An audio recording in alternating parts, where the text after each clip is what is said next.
Years later, Woodrow Wilson wrote, in regret,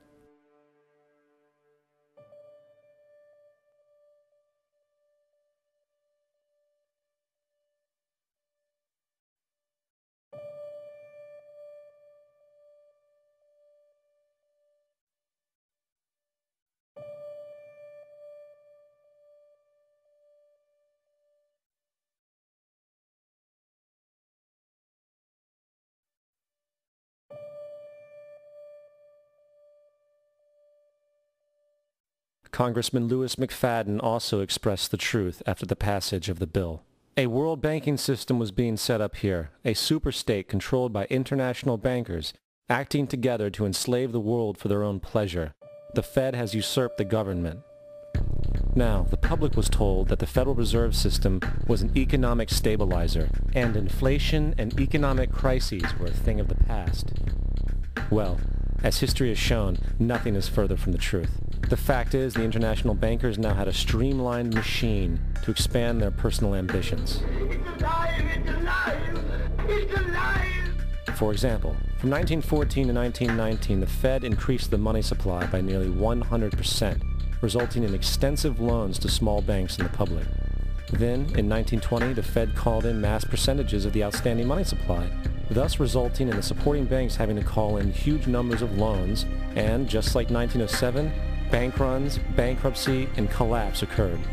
Over 5,400 competitive banks outside of the Federal Reserve System collapsed, further consolidating the monopoly of the small group of international bankers. Privy to this crime, Congressman Lindbergh stepped up and said in 1921, "Under the Federal Reserve Act, panics are scientifically created. The present panic is the first scientifically created one, worked out as we figure a mathematical equation." However, the panic of 1920 was just a warm-up. From 1921 to 1929, the Fed again increased the money supply, resulting once again in extensive loans to the public and banks. There was also a fairly new type of loan called a margin loan in the stock market. Very simply, the margin loan allowed an investor to put down only 10% of a stock's price, with the other 90% being loaned through the broker. In other words, a person could own $1,000 worth of stock with only $100 down. This method was very popular in the roaring 1920s, as everyone seemed to be making money in the market. However, there was a catch to this loan.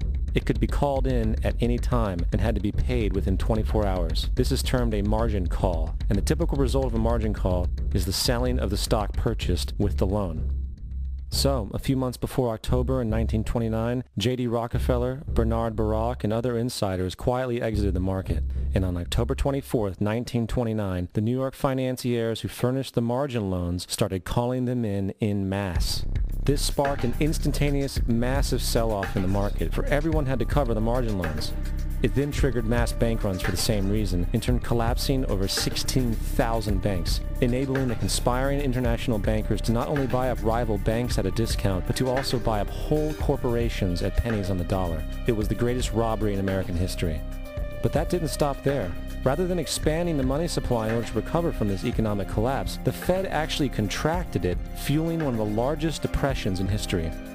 Once again outraged, Congressman Lewis McFadden, a longtime opponent of the banking cartels, began bringing impeachment proceedings against the Federal Reserve Board, saying of the crash and depression, "It was a carefully contrived occurrence. International bankers sought to bring about a condition of despair so that they might emerge the rulers of us all." Not surprisingly, and after 2 previous assassination attempts, McFadden was poisoned at a banquet before he could push for the impeachment. Now, having reduced the society to squalor, the Federal Reserve bankers decided that the gold standard should be removed. In order to do this, they needed to acquire the remaining gold in the system. So, under the pretense of helping to end the Depression, came the 1933 gold seizure. Under the threat of imprisonment for 10 years, everyone in America was required to turn in all gold bullion to the Treasury, essentially robbing the public of what little wealth they had left. And at the end of 1933, the gold standard was abolished. If you look at a dollar bill from before 1933, it says it is redeemable in gold.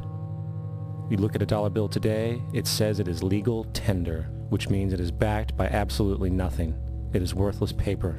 The only thing that gives our money value is how much of it is in circulation. Therefore, the power to regulate the money supply is also the power to regulate its value, which is also the power to bring entire economies and societies to its knees.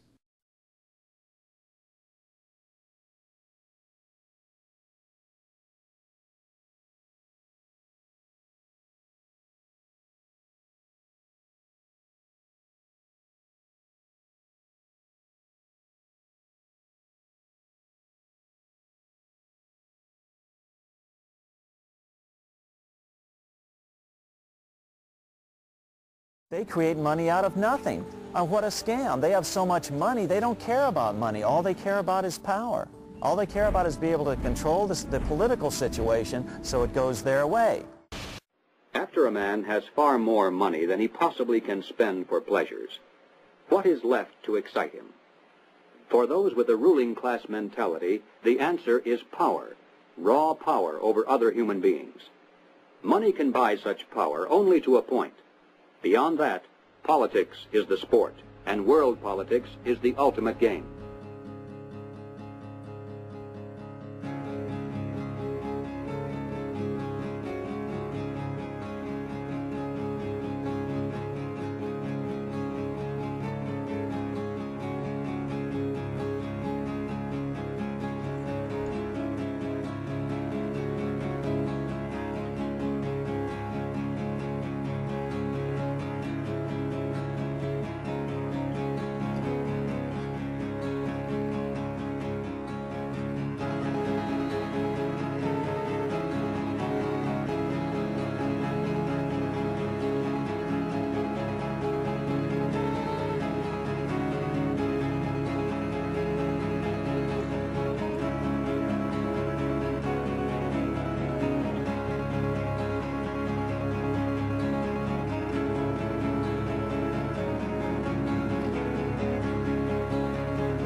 On the outskirts of the national capital today, black limousines with darkened windows converged on a hotel where private security guards imposed ironclad control.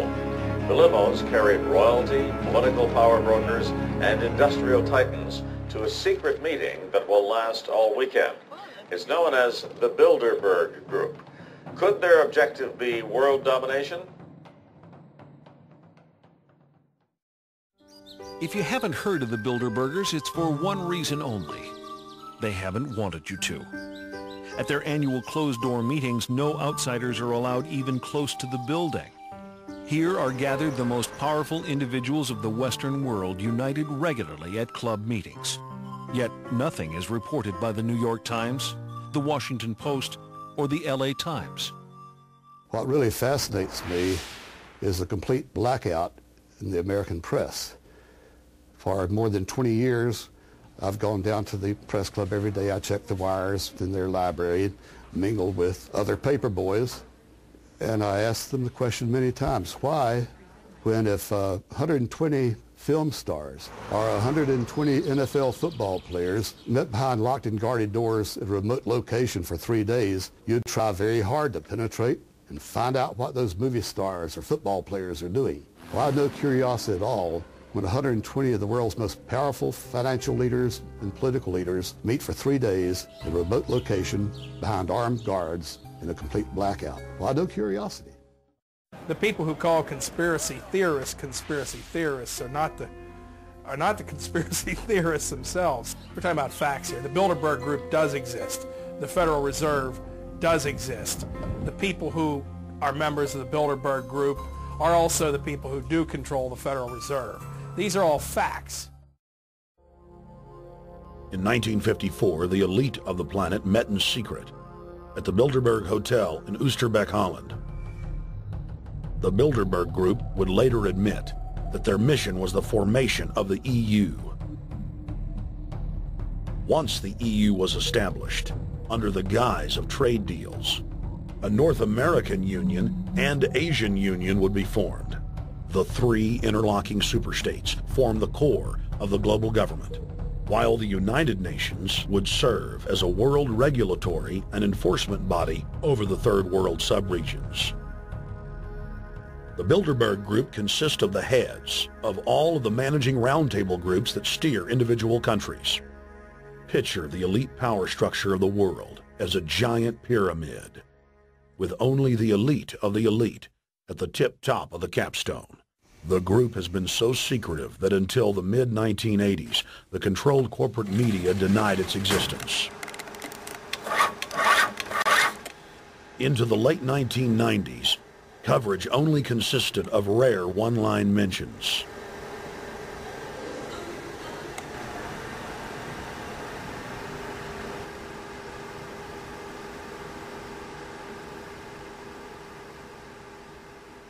With the rise of the alternative media, their stranglehold on information has begun to slip. What we do hear coming out of those meetings is incredible about the plans of the New World Order to consolidate power.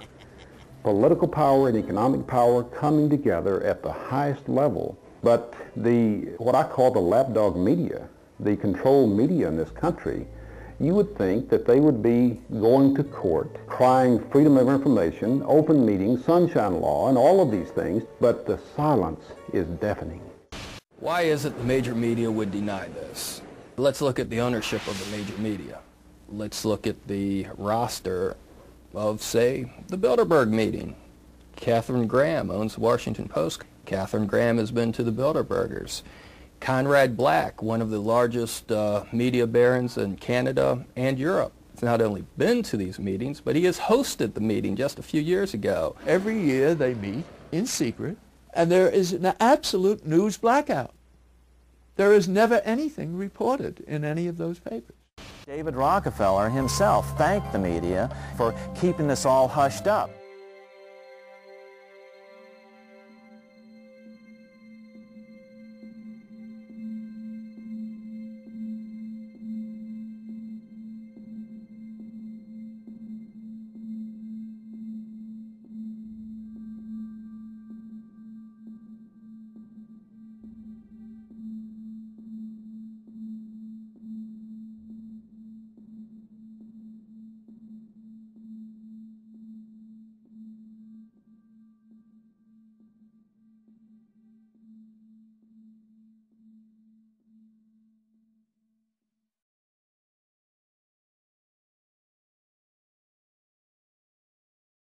First heard about Bilderberg in 1975, and I said, I don't believe it.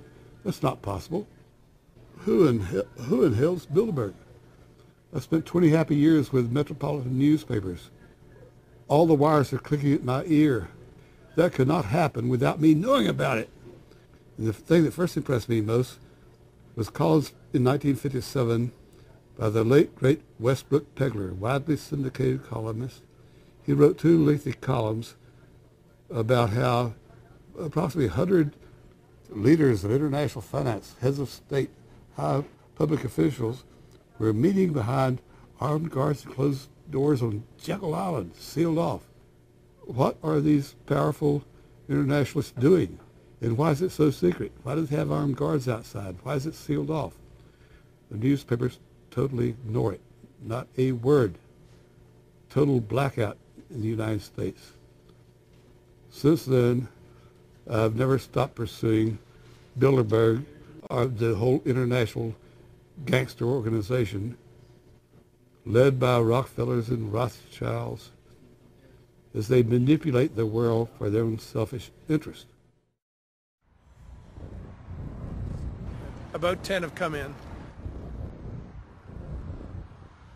They've been coming in slowly in typically big black cars with what appears to be bulletproof glass, and we've got a few pictures of some of the people. We're being kept well back from the building by an awful lot of security people, but you know, there'll be more security as this thing develops. Again, just a reminder to stay off the